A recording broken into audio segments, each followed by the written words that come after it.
Pod 4000 čez permafrost mimo velemest in skoraj puščavskih prostranstev, 41-urna vožnja z vlakom iz Lhase, prestolnice Tibeta, do Pekinga, glavnega mesta Kitajske, je bila v spalniku prav prijetna. Cena 140 evrov.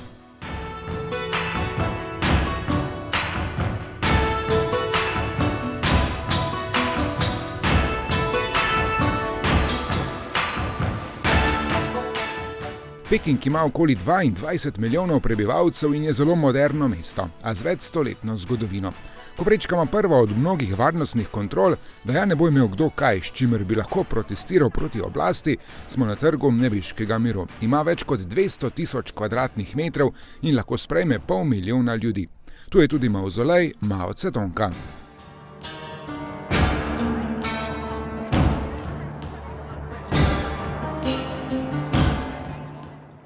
Podoba ustanovitelja Ljudske republike Kitajske je na vratih nebeškega miru, a skozi njih vstopamo, tako kot množice Kitajcev, dlje v zgodovino, stoletje in več, v prepovedano mesto, v kompleks cesarskih palač.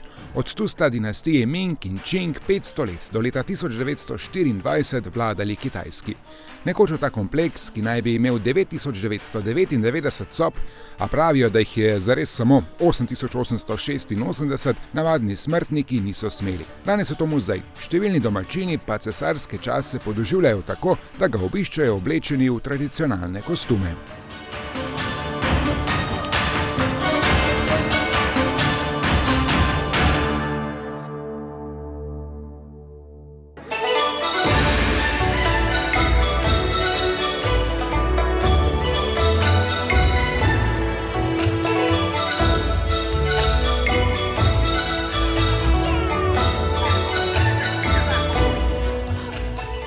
Iz časov cesarskih dinastij je tudi nebeški tempelj, kjer so molili za dobro letino, tudi ta je danes del UNESCO-ve svetovne dediščine in je takole po sončnem zahodu res nekaj posebnega.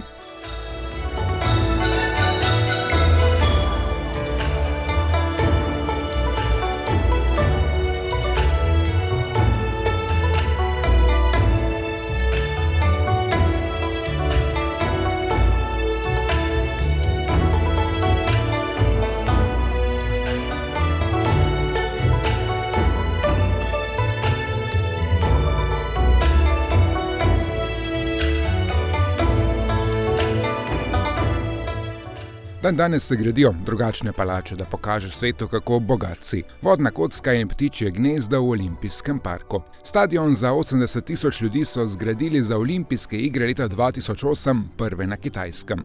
Leta 2022 so gostili še zimske.